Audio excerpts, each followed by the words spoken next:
Hey folks, welcome back to the Product Pivot. I'm Santi, and as always, I've got my incredible co-host Megan with me.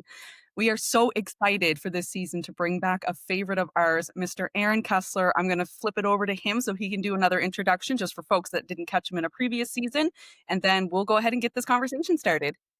Hey everybody, I'm Aaron. I'm a product manager. I've been in product management for over 10 years now, and love product management. Wrote a book on it, and now I'm VP of product at a company called RozieAI.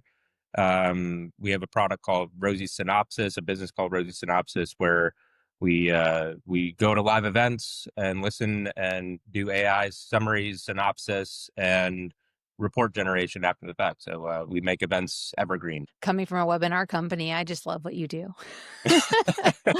I do too. I remember learning what the term evergreen was when I joined that webinar company back in the day. People would say, "Can you do evergreen webinars?" And I was like, "What does that mean?" And I had to research what it meant. And this was in 2020. So I was beginning my tech career. So I still laugh at that now when people say evergreen. But anyway, not to go down the rabbit hole. When we saw you last, you were just starting your role at Yeah. Rosie. So super excited to hear between then and now, what's it like being executive? What do you wish could be handled by AI? She's not, she is going right to Yeah, it. jumping right in. Yeah, I mean, it's really funny. I was just having this conversation with a buddy of mine. He's a CISO over at a AI health tech company, and so also executive, and also thinking about all the problems that come with being an executive. And so what he was telling me actually was a friend of his is building an AI CFO startup. And so, yeah, I was like, okay, on one hand, that's brilliant. Tell me more. And then on the other hand, that's also terrifying. Uh, uh, Is it because it's finance software? yeah, I mean, it's essentially just that they would handle the finances and also the sort of green red of the business, right? And so it's like type of like if you need budget for somebody, but the business is in red, like CFO disapproves, right? Like, that's essentially how I understood it, right?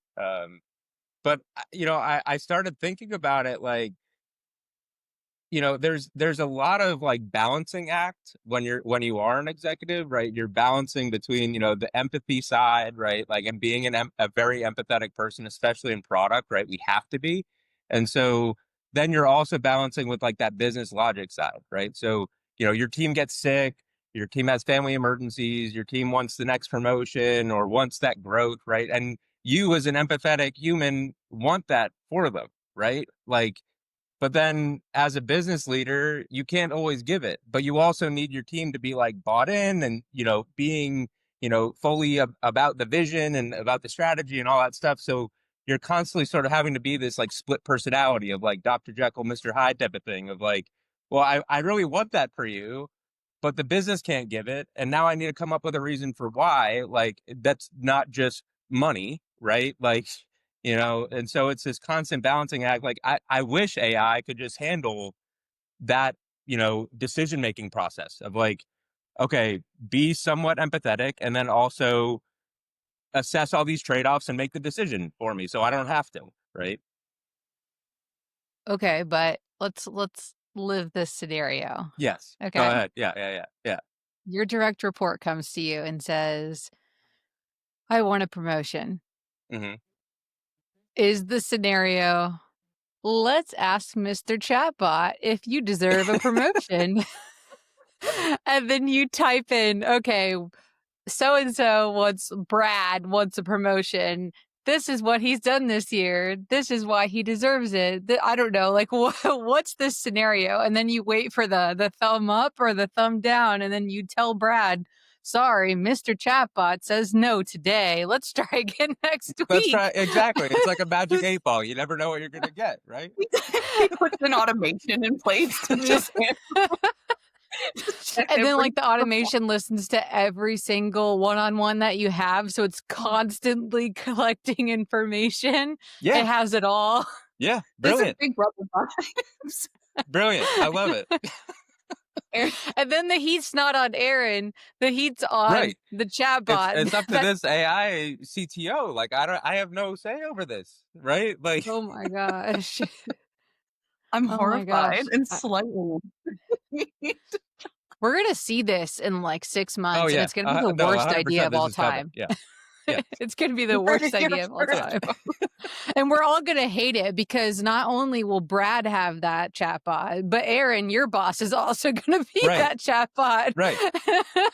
So I better look good to that AI. I need to You know what better to look prompt good. in my meetings with with my boss. That's the thing.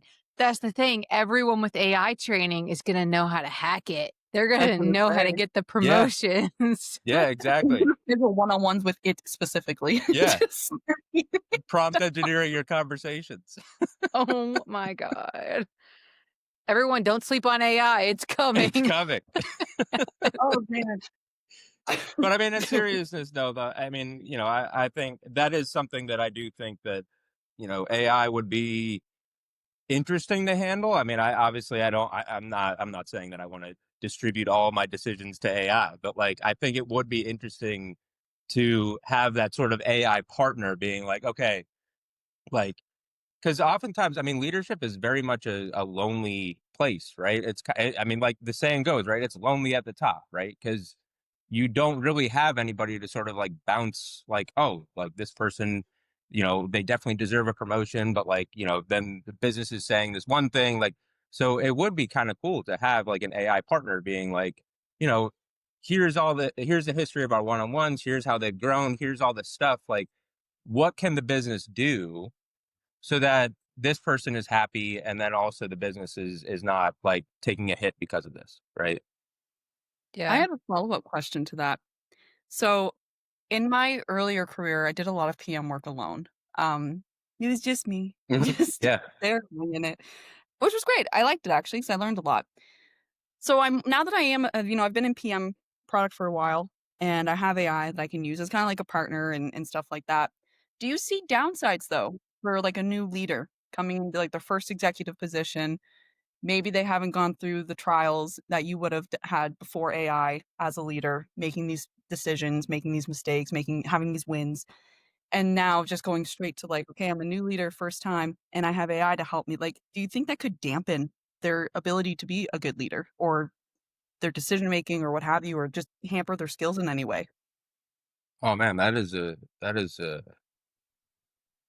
an interesting question. I mean, I would say absolutely. I mean, the thing is, like, I think it's with anything, right? Like with anything with AI, right? Like if you don't have the fundamentals or if you don't have like the sort of know how to do it yourself first, like AI could really actually hurt you, right? Because it could tell you, it easily tell you the wrong thing. I mean, ChatGPT tells me how amazing I am all the time, right? Like, so it could easily tell you to do the wrong thing, and then you're doing that thing, and then you're completely messing up, right?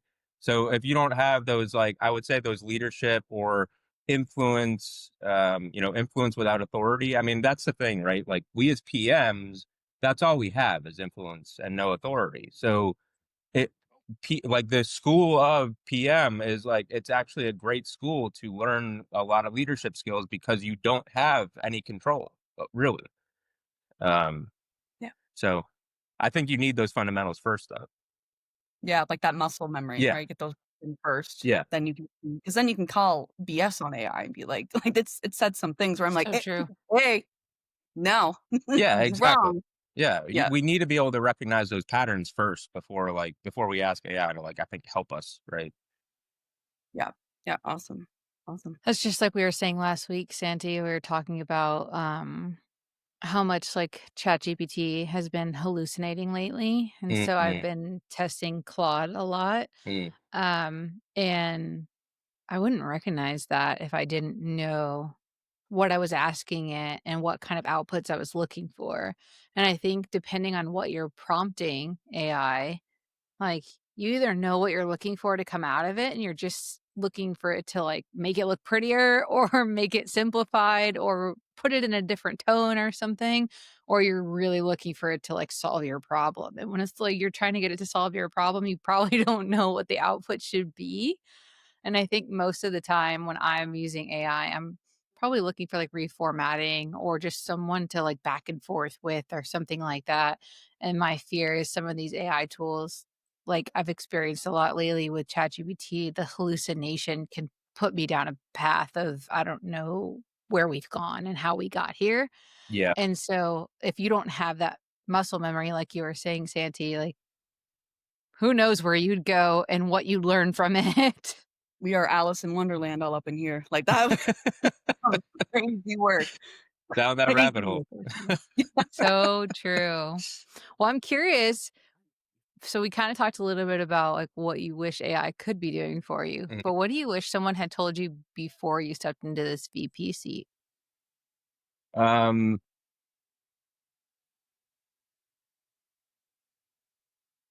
what I really wish that somebody had told me before I stepped into, like, being an executive is, you know, when you're an IC, like, individual contributor, right? It's mainly focusing on what you can control, right? Like focusing on the things that you can control, right? And as an IC, like, you sort of spend your entire career as an IC trying to figure out what is mine to control in this and what is not mine to control, and like where do I spend my time, right? What I wish somebody told me though, when you become more of an executive, is that influence replaces that control. I ultimately don't have control over anything anymore as an executive.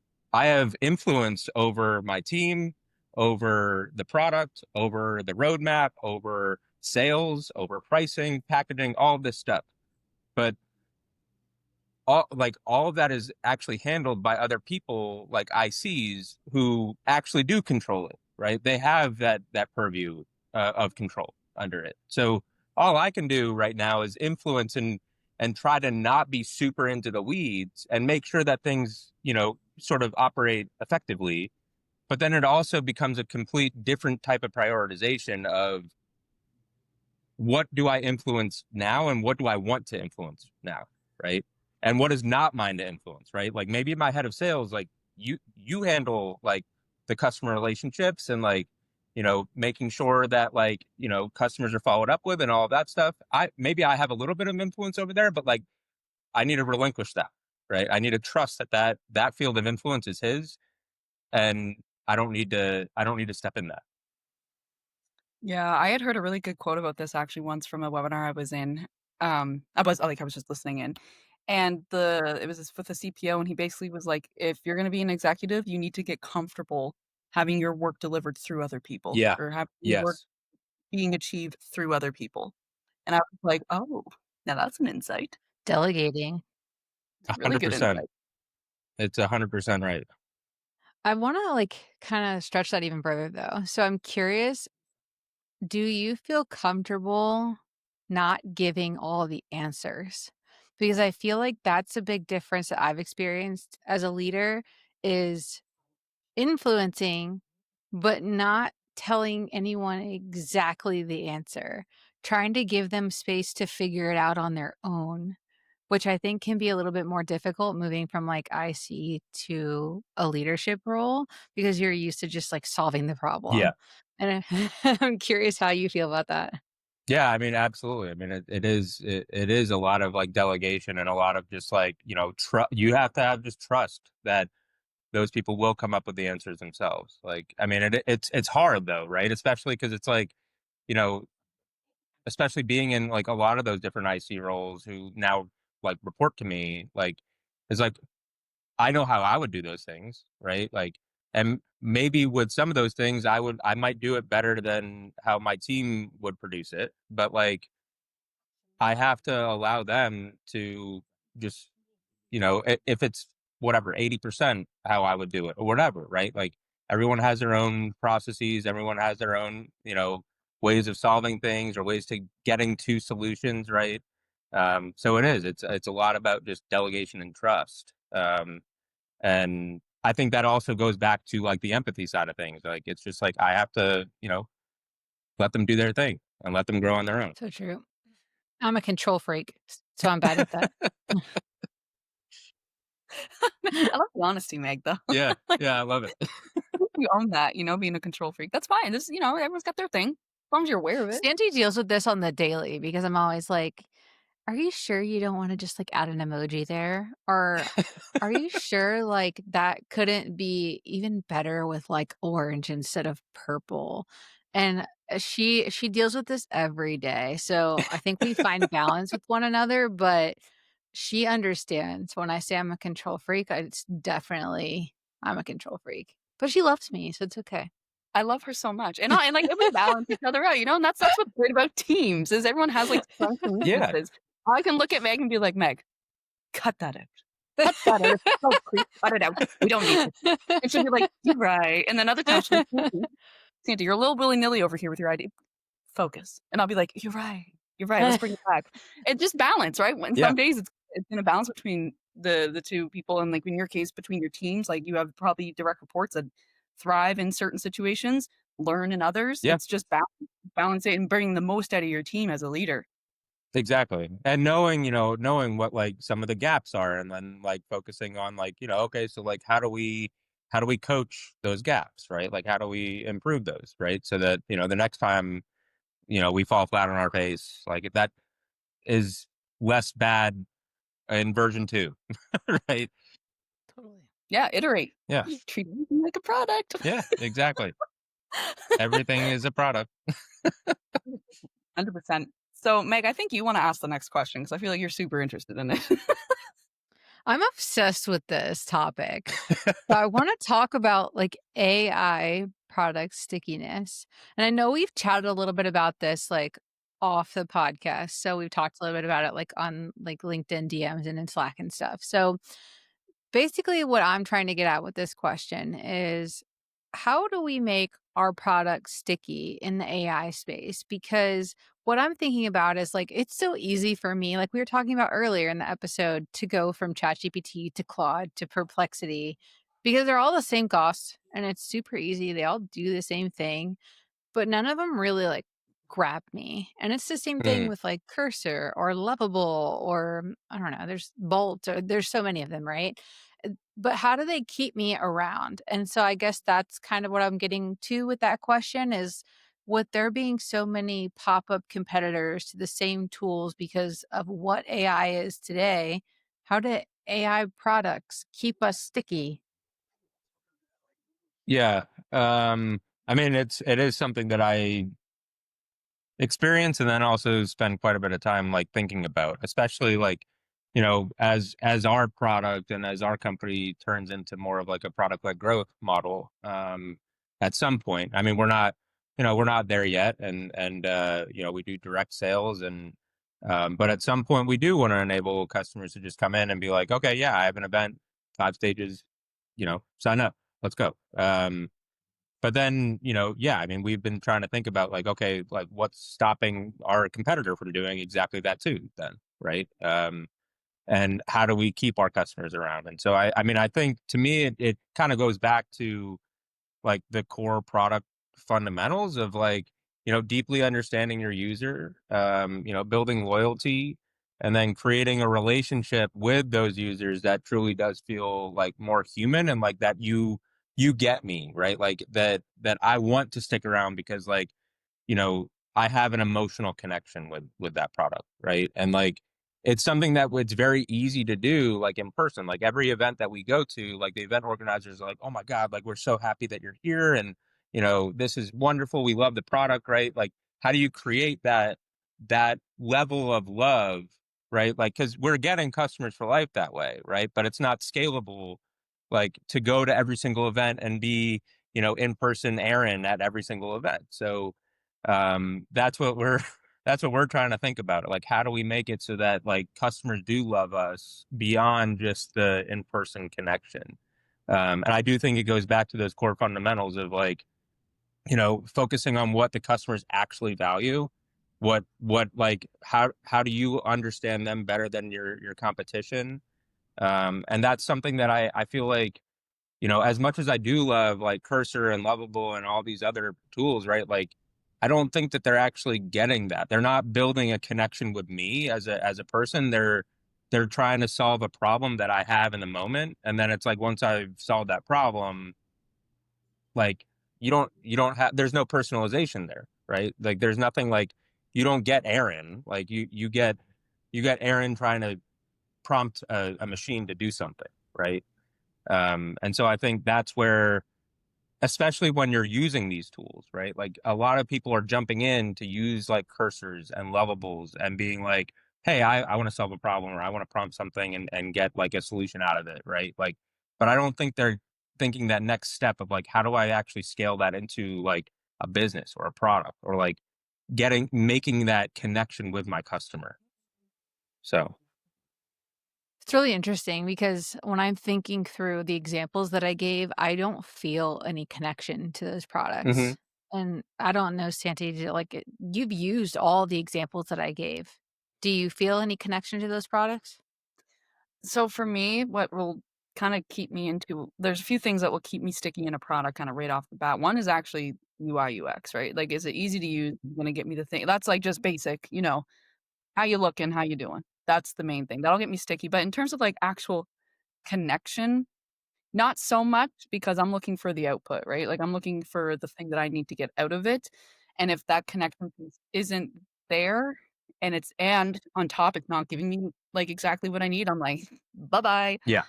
on to the next one." Right now, some tools I've noticed I'm like, "Actually, yeah, it's easy to use, giving me kind of, what I need, I can refine, tweak, whatever." I might stick around with it because I eventually get used to it. So that might happen, but yeah, there's not like I'm open like, basically, I think the long and skinny of it is people should try different tools regardless, and then see what lands for them and see what kind of, like, connection that they have, but if there is no connection, then they're just gonna keep jumping, just like Meg, how you continue to explore tools and how I'll eventually jump out of something. Because my problem, like, red flag for me sometimes, I just, like, I find something and I like it, like, kind of off the bat, and I'll just stick with it because 'cause I'm like, "Oh, cool, like, yeah, whatever, I'm used to it." But but there are stipulations. Obviously, if it starts getting on my nerves or if it starts, like, not performing or if, again, it just doesn't have what I'm what I need or looking for, then I will just be like, "Alright, goodbye." But that's true with I any software, right? Yeah. Yep. And I think that's the thing. It's like one of the things I think kinda shocked me was, like, with, ChatGPT, how everyone, when they're referring to using those tools, they say ChatGPT. It doesn't matter which one they use, it's still ChatGPT. Mhm. Do you know what I mean? And I think that that's become the standard, is still calling them, like, GPT or ChatGPT or whatever, right? And that always made me think that it was sticky, but then you would talk to someone further and they're using Perplexity or Claude or Gemini or whatever. They're using different tools. And I thought that was really interesting. I don't really know if there was more to that. I just thought it was interesting that like the name ChatGPT stuck around, but the product itself was never sticky enough to keep everyone in it. I Yeah, don't I know. think that was more of a case they got to market first, and That makes that's what sense. yep, Yep. they got to market first, and then that's what they did set the standard in terms of, like, it was new, and that's what everyone saw it as, and now that there's a bunch of other tools, like, they might not be as sticky anymore 'cause, like you're saying, we're exploring Claude and different tools now, but the name stuck. The name stuck. Yeah. Yeah. The name stuck. Well, I'm also what I'm curious about, like, with this question, I mean, and like you said, right, it is something we've been talking about off of the podcast, like, because with what you're building in Prodfolio, I mean, you probably are thinking about this, like, a lot, so I'd be curious, you know, talking about creating these commitment loops, what would I mean, what are you guys thinking about doing for Prodfolio? I think the biggest thing that we've really been considering throughout this is just trying. I mean, Sandy was so big about getting to market first. That was her biggest thing, is she wanted to go to market first no matter what. I'm She just was like, "We're saying. getting this out before I go on maternity leave no matter what." Like, I love that it, was yeah. like her that There's a was reason. her that was her number one thing.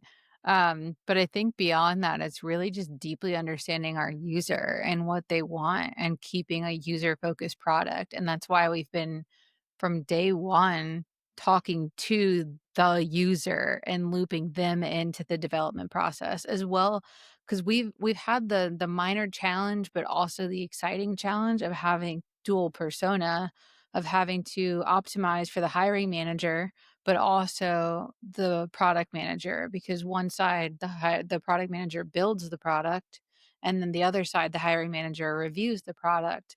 And so there's kind of like this dual persona we've had to optimize for throughout the development of the product.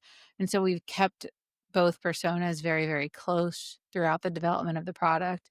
And I think that we just need to continue doing that and making sure that we don't lose sight of that dual persona, because we don't want to over optimize for one over the other. Because if a hiring manager doesn't feel good about what they're looking at, they're not going to see it as the standard.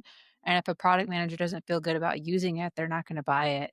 So I don't know, Santi, if you have anything else to say about that. No, you actually nailed that. I was like, "Okay, Meg, I'm not gonna add anything."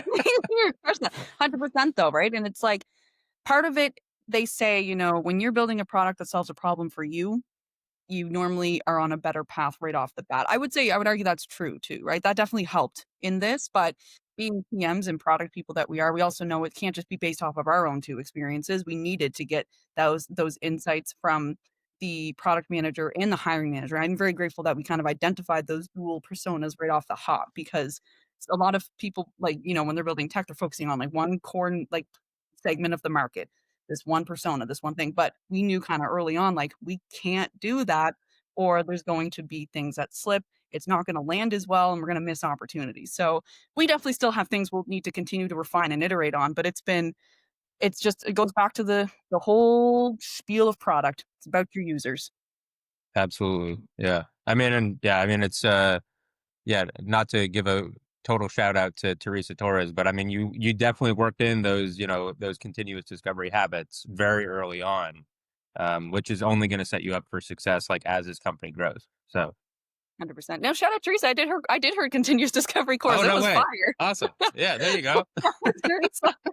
Yeah, it was good. It was good. But yeah, we implement that stuff. And it really does. Like, there's things that just work so well with it, Yeah. and it's tried and true. And you just go ahead and do it. You'll have to adjust your approach depending on kind of the situation or whatever. Like, someone else is building a product and they're doing like a different market, what have you. Might need to adjust some of the ways they do some of this, but overall the fundamentals are there. So yeah. Thanks, Teresa. Yeah. And also, I mean, like for the people who are breaking into product, like that is definitely a book to read on your reading list, like crucial reading for product managers, I think. Erin, you were at Product Camp. Love that story though that happened where there was a story that someone had built, and correct me if I'm wrong though, because I might be paraphrasing this wrong, but someone had built an AI product with one of their customers, and then it got deployed to their own customer, and that person or that team didn't know that AI was powering it. So like, what happened there? Like, can you tell a little bit more about that? And like, Yeah, so yeah, this was yeah, so okay, so yeah, this was definitely this was my customer. This was a talk I gave at Product Camp. You know, in my previous life at a different company, we were, going to market with an agent creating tool. Actually, one of the first to market with calling back to first to market, right? We were one of the first to market with an agent creating platform. And so one of our first customers came to us with a problem, and they had no idea how to solve it. They were just like, yeah, this seems like a problem AI could solve. I don't know, but like, but yeah, so they had a field team that 300 people on their field team. All of them were spending about 8 hours a week, every week. So with 300 people, 8 hours a week, every week, just scanning and searching for information and RSS feeds so that they didn't have to, go into their customer meetings looking like idiots.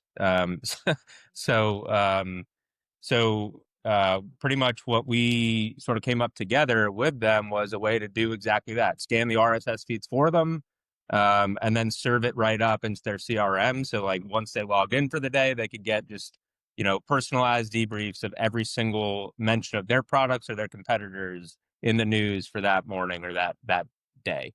And so 8 hours a week for them just essentially became like 5 minutes of scrolling through a news feed on your CRM, right? And the most amazing part of it, right, was like, of course, the business person that we were working with, he knew behind the scenes it was AI powering it, but this field team, all they saw was this magical news feed, right? So, and there was no mention of like, AI news feed or anything like that. Like it was just like news feed, article, summary, whatever, right? Like, And so, yeah, that's the story that I told during product camp. And yeah, I mean that they're still using it today. That customer, I get updates from some of my buddies at that company, and they're still using it. And it saved them, $4.5 million a year every year forever. And so that's why I like to tell this story, because it's like that's a real problem that AI solves, and it's boring, like what we were talking about in the previous podcast, right? It's a very boring problem, scanning news feeds and just looking for all the mundane details of your business in them. Like, nobody wants to do that stuff. Like, it's a boring issue. So AI is great at doing that boring stuff and solving those boring problems. And so that's what we solved for them. And then I sort of wrapped it around like how we solved it and how we went about it with the new Forge framework that I published in my newsletter. So Oh, oh, this That's seems like a awesome. segue. Yeah, that's a good segue. I was gonna say, like, that might be one of the coolest stories that I've ever heard. I love that you tied it back to revenue, but I don't wanna spend any more time on that no, we because don't it's have a to great talk. Yeah. segue. It's a great segue to the Forge framework. Ooh, so I don't know, Aaron, if you prefer, like, if you want to talk about your book a little bit that's about to launch first, and then talk about Forge or vice versa. I'll let you kind of lead that, but we want to know more about it. Like, we want to know about your book and who's it for, what do they hope to take away from it, and the Forge framework, what that is, what do people you want people to take away from it, etc. The floor is yours, but we just wanted to get that out there. Yeah, I mean, so the book is for people who are aspiring and getting into product management. I wrote the book actually over COVID. It was my COVID project, because a lot of things kind of halted where I was at work, and so I needed to do something with my time, and so I figured, why not write a book? And so the book is for anyone who's trying to break into product management. There is a little bit of like how I did it from like a technical background, but like it's not you definitely don't need a technical background to read the book, like, and get some information from it. It's about essentially like my journey from development, hating development, and then figuring out like what I can do with the skill set after the fact. So I talk about my time at Starbucks. I talk about all the sort of um trials and tribulations that I went through to get into product management that you wouldn't have to do, right, if you read the book. And so, I talk about how to incorporate design thinking and how to, empathize with customers if you don't know how to interview a customer, how to find mentorship if you don't know how to find mentorship, how to refine your resume, how to get into product management without ever having the official title, right? Because that's one of the questions that I still get asked. I just got asked at product camp actually just 2 weeks ago, right? Like, how do you get into product management if you've never had the title? And the woman who was talking to me about it, it's like it sounds like you've been a product manager. You just like you're afraid of putting that title on your resume. Just stop being afraid of it, right? Like, and so I go through all of that in my book, and how to break into product management, very similar to like your podcast, the product pivot. Like, I think two peas in a pod right there, right? How to get into this crazy masochistic field. Aaron, can you tell us a little bit about what the Forge framework is, why it matters, and how does it connect to solving these AI problems that we've been talking about both on podcast, outside of the podcast, and just in the general product community in general? Yeah, definitely. So I created the Forge framework because it follows very much the journey that I went through to get into AI product management. And so, and I have this newsletter on how to become an AI product manager on LinkedIn. And so, what I started just publishing was essentially just like education around AI product management. And then, I started to realize that like, people really like frameworks and things that they could just easily follow, and pathways that they could follow. So the Forge framework, what it stands for is F stands for find. It's all about, retrieving relevant information at scale. O is about organizing. And so, LLMs and all these AI tools are very good at structuring unstructured data and organizing it and grouping it into themes and stuff like that. So we talk about, how to organize that data and like what tools and what terminologies you would need to organize that data. Rank, it stands for R. And so, or R, no, R stands for rank. And so that's all about, prioritizing based off of the relevancy, confidence. There's a bunch of ways to prioritize in AI, but it's all about, surfacing the most relevant information, right? And then there's generate. Everyone knows generate. That's G.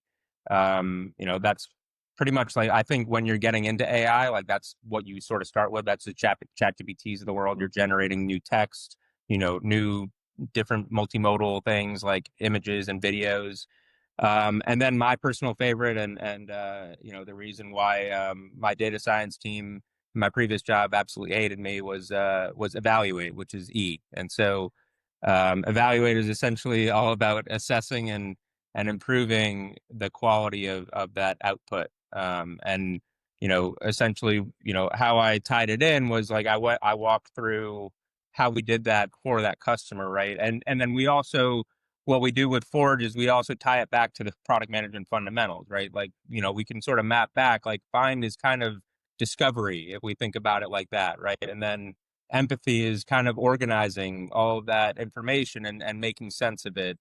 Prioritization, obviously, kind of rank, right? And then storytelling that we have to do as PMs, right? That could be your generation. And then iteration is all about evaluation. And so yeah, that's kind of what I talk about, especially at my talk at Product Camp and in the newsletter.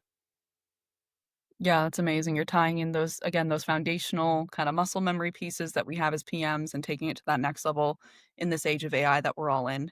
Exactly. So I think people are gonna really like that. 'Cause and it's true, a lot of humans tend to do better when there is some sort of pathway to follow or some sort of structure. We can do without structure. It Yeah. just might not be his best outcome. Yeah. But We like patterns. We like structure. We like a story involved, right? So absolutely. 100 yeah, I think it 100%. shares the reasoning too, right? I Yes. think, like, when you tie in their reasoning behind it, it helps us connect better with, like, the outcome and, like, what we're supposed to do. Um, because then, like, back to what we were talking about earlier, if the outcome isn't what we expect, we can understand what we need to do to improve the outcome, Yeah. I feel like. Yeah. And evaluate and Um, iterate on it. Yeah. yeah, exactly. Well, I Man, we love are that. I'm product excited. people. Yeah, I'm Love excited it. for you. Thank you. Well, we only have 10 minutes left, and I feel like we haven't gotten to our, like, last question on every single episode this season, and if we missed that with Aaron, I'd be incredibly disappointed. I would be too, because this one's a hot one. This one's a hot one. Lay it on me. So, Santi, take it away. Got you. Aaron, what is your biggest red flag as a product person? Ooh, Your biggest red flag. my biggest Mhm. red flag, Your biggest red flag as a product person. like essentially, what do I not like about myself? Yep. What That do I you have to share recognize is not publicly. good, but it's part of you? Uh, wow. Um, that is such a hard question. I know, I was so proud of it because I came up with it on the Yeah. spot, and I threw everybody off, and I'm so happy. Yeah. Wow. Wow. My biggest red flag is a rock person. You can share the dirty deets, it's okay. Yeah, Yeah. this is a safe Just be space. honest with us, it's a safe space. It's not gonna be public or anything. Exactly. Right. Yeah. Yeah. This is not going out for the masses to Yeah, no, see. this is just We my will little promote it trio. far and wide with a clip. Hashtags everywhere. It might go viral, it might Put not. it on TikTok. So I would say honestly, I would say honestly, my biggest red flag as a product person is it goes back to what we were talking about at the beginning of this episode, right? Like I, it has been a learning journey for me, like with this role, and so focusing on essentially what I do have influence over and what I should have influence over, I think is actually my biggest red flag. Cause it's like, I want to do everything. Like I want to help out with everything. And, when I do that, I'm actually a huge detriment to almost everyone on my team because I can't have influence over everything. And I need to focus on the things that I do have influence over and, really trust that the things that I shouldn't really have influence over, maybe that week or that month or ever, right? Like other people got it, right? So, I think that's the thing, right? Trying to have too many hands in too many pots, right? Like, and then when you do that, you just stretch yourself too thin, and then you're no value to anybody. So I think that's my biggest red flag as a PM and as a VP now. So You're a professional interviewee. I'm about to say, you know what that reminds me of? When they ask you, what's your biggest weakness? And you're like, I work too many hours. yeah, exactly. Yeah, I do too I work much. too hard. I'm too much of a perfectionist. I give it my best all the time. I give it my all. I never slack off. I am too effective. That's what that reminded me That is of. a good one, It though. was. I was trying And it's not to like he be was like that. I was trying not to be like, I He- don't have any red flags. This is I He had to was fight the being urge so like, damn, they're honest. hired. I was like, he was being so honest, so I wasn't sure if I should say anything. But when Santi said it, I was like, okay, we are both on the same page here. It's okay. Like, it's all right. She caught it too. yeah. Yeah, I was like, how It's do all I right. say this and also make it kind of a positive though? It was a good one. It was a good one because it was relevant for both like the PM role and a leader role. So I think that was So actually a really true. good answer. I just rip people up. Oh yeah, Yeah. of course. Yeah. I mean, I would expect nothing less. No, it was a good answer, and it's definitely relatable. Because I can understand where you're coming from, and it's even harder in a leadership seat, so I can see where you're coming from. But what's your spicy take on product management?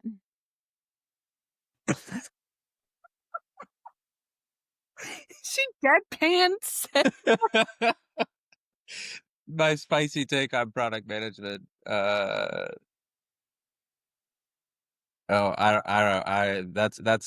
so a spicy take. I mean, I think that there are a lot of people out there who are educating on product management right now who are actually not giving the tools that you need to actually get into types of product management that you might want to. And so that is why I created Forge, because ultimately I felt kind of like a poser at the end of the day. Like I was like, I have this newsletter on educating people how to get into AI product management, but I'm not actually giving them a way to do that, right? Like I'm giving them like methodologies and like terminology, and I'm spending a lot of time writing this newsletter, but like I'm not giving them anything that they can actually say, sort of tangibly turn around and be like, this is the stuff that I need to learn, and then I could go search for jobs, right? Like. And so I think there are a lot of people out there who are doing exactly that, who are just publishing stuff into the ether, and not really actually helping people. And so I think I don't know if that's a spicy take or not, but I think it's calling people out. Like Anyone you want to list specifically there, Aaron? Definitely not. Definitely not. No. Meg, you're Okay, I'm done. I'm sorry. Meg could not. I could see her bursting at the seams, being like, "I need to ask this question." That is hilarious. That's hilarious. Meg, you are chaotic and unhinged, but we love it. That was an awesome question, though. You delivered I'm it here so for well. you. Is that too spicy? Was that like a spicy take or not spicy enough? Oh yeah, that was a good one. Okay, That was okay. a good one. All right, cool. That was a good one. I liked it. All right, guys, we're down to 4 minutes, and I have to watch the clock for Santi. So this has been a lot of fun, and I would ask more spicy questions if I could, but I'm prepared to let you both go on time. Wow. She's a star, isn't she? Such a star. What's your spicy take on product management? Oh my God. He just hangs up. Call's over. Mic drop. She starts talking and then conveniently hits leave. It's a good question, honestly. It I is a haven't good even thought question. Yeah. about it. I haven't really thought about it. I feel You like haven't thought about it? You asked a question you haven't thought about? that's true. I haven't. I just want to know what your spicy take is. I don't know what my spicy take is. We just put people on the hot seat. Right. Yeah. Yeah. It's Like, easy how to much do you as know an of my interviewer. That's why I wanted to flip the script here. I know you said that before we came in here. You were going to interview us, but both of us were not prepared. I would have cried a little bit. Little Dude, we're tear not. come down. I'll think about it and I'll get back to you. No. While we're recording. I don't know what my spicy take is. I feel like it's gate kept. That would probably be my spicy take, is that product management's too gate kept. But I feel That like I've is said that a very true. million times. I feel like I've said that so many times on this podcast. I just don't want to repeat myself. But that would be, if I had to pick a spicy take and live by it, that would be it. The role is too gate kept, and there aren't enough resources that actually help people transition into the role without the title. That'd be my spicy take. I love it. That was a good one. What about you, Santi? How about you, Santi? Yeah, I think for me, for the whole 15 seconds that I just thought about it, I feel like it's the same like trend of what we've been talking about. There's a lot of noise out there. A lot of noise out there for product, right? Yep. And I can just think of it from like a person trying to pivot into product. Like they probably don't know who to listen to, like what advice is good advice, like trying to build those muscle memories. There's just a lot of people shouting to the rooftops. And it's not that they're all wrong either. Like they just might be they're right in their context, but like it's so diluted right now. It's like, who do you even listen to? Like what resources are actually going to be good and like Yeah. more fundamental, like knowing that product is ambiguous, but what's going to be pretty consistent, in the space. And there's just everyone just shouting from the rooftops, everyone and their dog just out there. And I'm like, yeah, I do it too. I'm not going to lie to you because it might be helpful to someone. So I encourage it, but it is also just recognizing it is noisy too. That's my spicy take. It's probably just mild though. Mild salsa. Pico de gallo. Yeah, like I actually can't eat spicy foods too well because my nose just runs. So that's probably what that was. They might have had a touch of habanero in there. I don't know. Yeah, I think Little jalapeno. You guys agree though too? Like, would you say like that's fair, or like what are you thinking? I think it's totally think it's fair. I fair. mean, yeah, I think it kind of, echoes what I mentioned. I think there's a lot of people who are shouting out there into the ether and like, it's just very difficult to find like actually valuable content on product. Like you have to like know who to follow. And it's like, how do you know who to follow if you haven't even been in this industry? Right. Like, Yeah. and it's even more like that now than ever. Right. Like, I mean, we mentioned Steve Johnson, right? Like he's a great one to follow. Cause he's an industry veteran, right? Like, but then there are a lot of other people who are trying to just shout from the rooftops because they want to get noticed for their next job.